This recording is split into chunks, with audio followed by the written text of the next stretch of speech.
So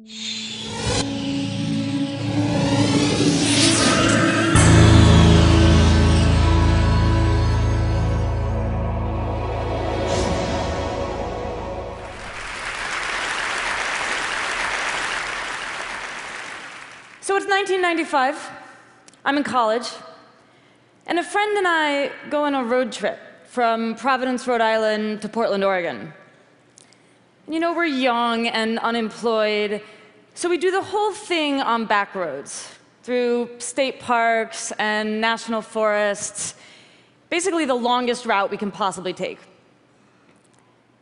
And somewhere in the middle of South Dakota, I turn to my friend, and I ask her a question that's been bothering me for 2,000 miles.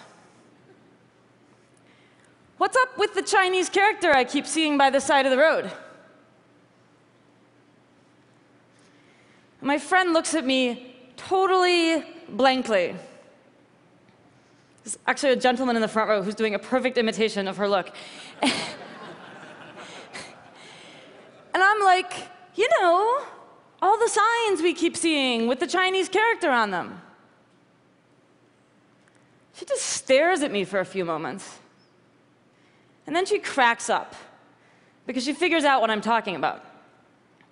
And what I'm talking about is this.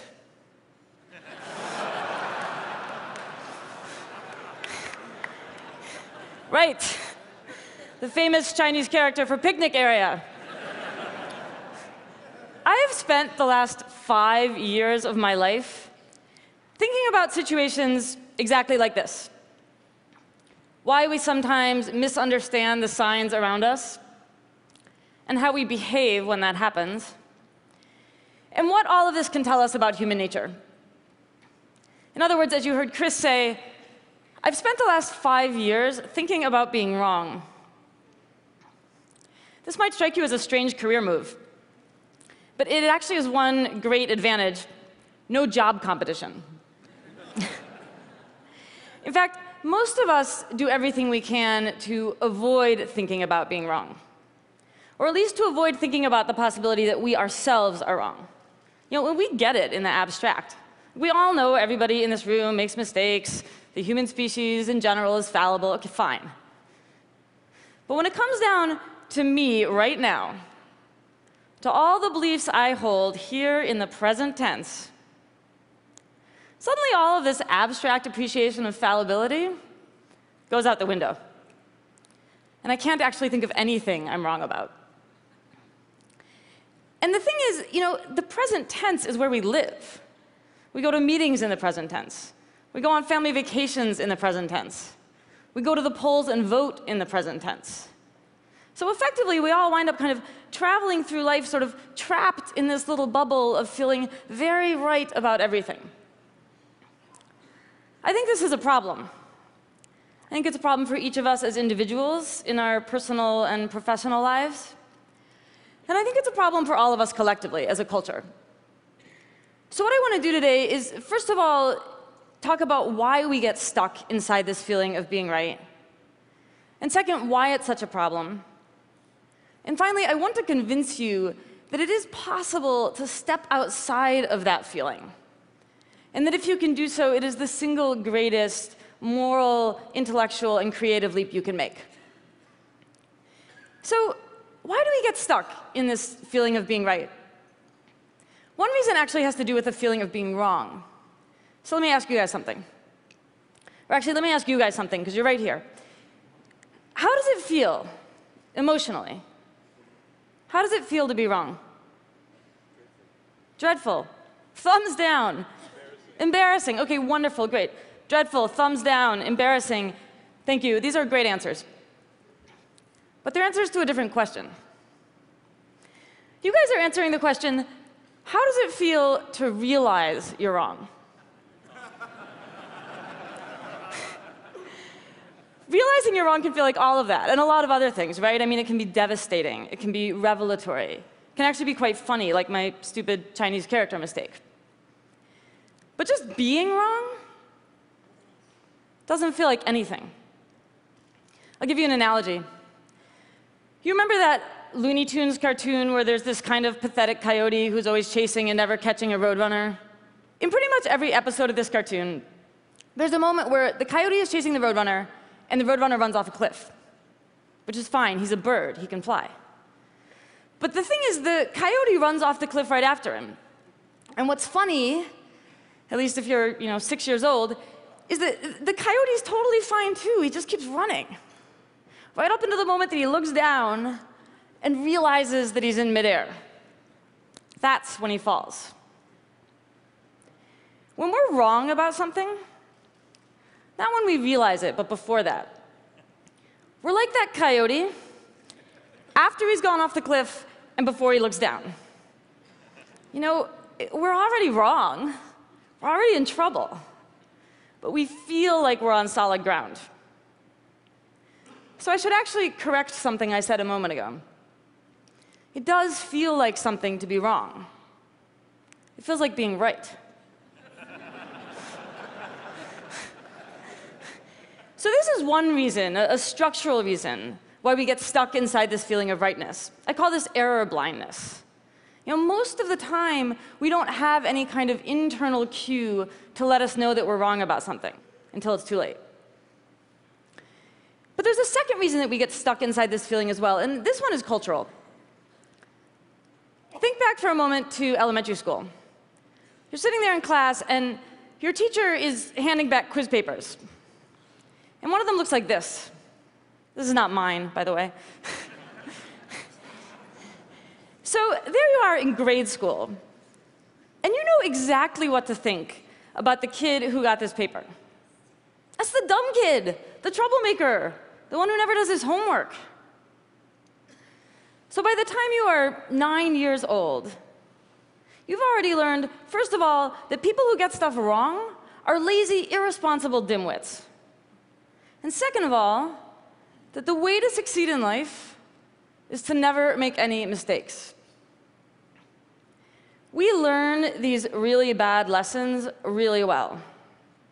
And a lot of us, and I suspect especially a lot of us in this room, deal with them by just becoming perfect little A students, perfectionists, overachievers. Right, Mr. CFO, astrophysicist, ultramarathoner?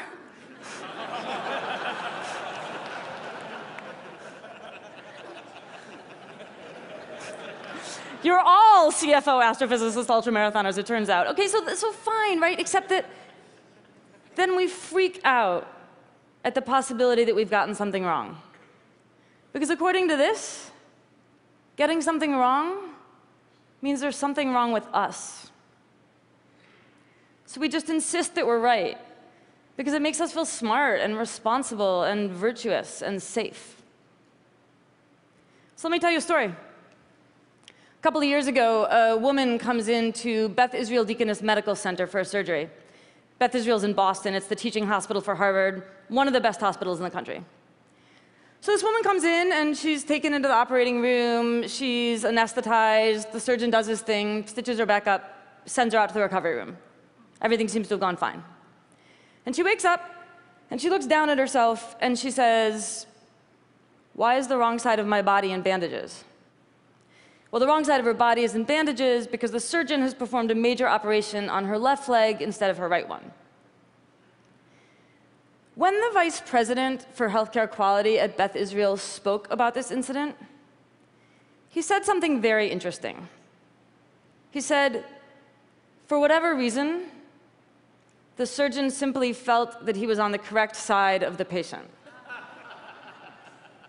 The point of this story is that trusting too much in the feeling of being on the correct side of anything can be very dangerous. This internal sense of rightness that we all experience so often is not a reliable guide to what is actually going on in the external world. And when we act like it is, and we stop entertaining the possibility that we could be wrong, well, that's when we wind up doing things like dumping 200 million gallons of oil into the Gulf of Mexico, or torpedoing the global economy. So this is a huge practical problem. But it's also a huge social problem. Think for a moment about what it means to feel right. It means that you think that your beliefs just perfectly reflect reality. And when you feel that way, you've got a problem to solve, which is, how are you going to explain all of those people who disagree with you? It turns out most of us explain those people the same way, by resorting to a series of unfortunate assumptions. The first thing we usually do when someone disagrees with us is we just assume they're ignorant. They don't have access to the same information that we do, and when we generously share that information with them, they're going to see the light and come on over to our team. When that doesn't work, when it turns out those people have all the same facts that we do and they still disagree with us, then we move on to a second assumption, which is that they're idiots. They have all the right pieces of the puzzle, and they are too moronic to put them together correctly. And when that doesn't work, when it turns out that people who disagree with us have all the same facts we do and are actually pretty smart, then we move on to a third assumption. They know the truth, and they are deliberately distorting it for their own malevolent purposes. So this is a catastrophe. This attachment to our own rightness keeps us from preventing mistakes when we absolutely need to, and causes us to treat each other terribly. But to me, what's most baffling and most tragic about this is that it misses the whole point of being human. It's like we want to imagine that our minds are just these perfectly translucent windows, and we just kind of gaze out of them and describe the world as it unfolds. And we want everybody else to gaze out of the same window and see the exact same thing. That is not true, and if it were, life would be incredibly boring. The miracle of your mind isn't that you can see the world as it is. It's that you can see the world as it isn't. We can remember the past, and we can think about the future, and we can imagine what it's like to be some other person in some other place. And we all do this a little differently, which is why we can all look up at the same night sky and see this, and also this, and also this. And yeah, it is also why we get things wrong. 1,200 years before Descartes said his famous thing about "I think, therefore I am," this guy, St. Augustine, sat down and wrote, "Fallor ergo sum." I err, therefore I am. Augustine understood that our capacity to screw up, it's not some kind of embarrassing defect in the human system, something we can eradicate or overcome. It's totally fundamental to who we are. Because unlike God, we don't really know what's going on out there. And unlike all of the other animals, we are obsessed with trying to figure it out. To me, this obsession is the source and root of all of our productivity and creativity. Last year, for various reasons, I found myself listening to a lot of episodes of the public radio show This American Life. I'm sure a lot of you know it. And so I'm listening, and at some point, I start feeling like all the stories are about being wrong. And my first thought was, I've lost it. I've become the crazy wrongness lady. I just imagine it everywhere, which has happened. But a couple of months later, I actually had a chance to interview Ira Glass, who's the host of the show. And I mentioned this to him, and he was like, no, actually, that's true. In fact, he says, as a staff, we joke that every single episode of our show has the same crypto theme. And the crypto theme is, I thought this one thing was going to happen, and something else happened instead. And the thing is, says Ira Glass, we need this. We need these moments of surprise and reversal and wrongness to make these stories work. And for the rest of us, as audience members, as listeners, as readers, we eat this stuff up. We love things like plot twists and red herrings and surprise endings. When it comes to our stories, we love being wrong. But our stories are like this because our lives are like this. We think this one thing is going to happen, and something else happens instead. George Bush thought he was going to invade Iraq, find a bunch of weapons of mass destruction, liberate the people, and bring democracy to the Middle East. And something else happened instead. And Hosni Mubarak thought he was going to be the dictator of Egypt for the rest of his life until he got too old or too sick and could pass the reins of power on to his son. And something else happened instead. And maybe you thought you were going to grow up and marry your high school sweetheart and move back to your hometown and raise a bunch of kids together. And something else happened instead. And I have to tell you that I thought I was writing an incredibly nerdy book about a subject everybody hates for an audience that would never materialize. And something else happened instead. I mean, this is life. You know, for good and for ill, we generate these incredible stories about the world around us. And then the world turns around and astonishes us. I mean, no offense, but this entire conference is an unbelievable monument to our capacity to get stuff wrong. We just spent an entire week talking about innovations and advancements and improvements, but you know why we need all of those innovations and advancements and improvements? Because half the stuff that seemed most mind-boggling and world-altering at, TED 1998,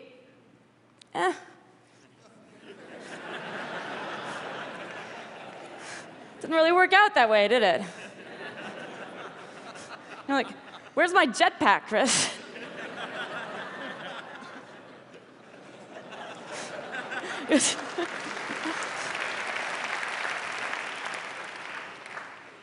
So here we are again. And that's how it goes. We come up with another idea. We tell another story. We hold another conference. The theme of this one, as you guys have now heard 7 million times, is the rediscovery of wonder. And to me, if you really want to rediscover wonder, you need to step outside of that tiny, terrified space of rightness and look around at each other and look out at the vastness and complexity and mystery of the universe and be able to say, wow, I don't know. Maybe I'm wrong. Thank you.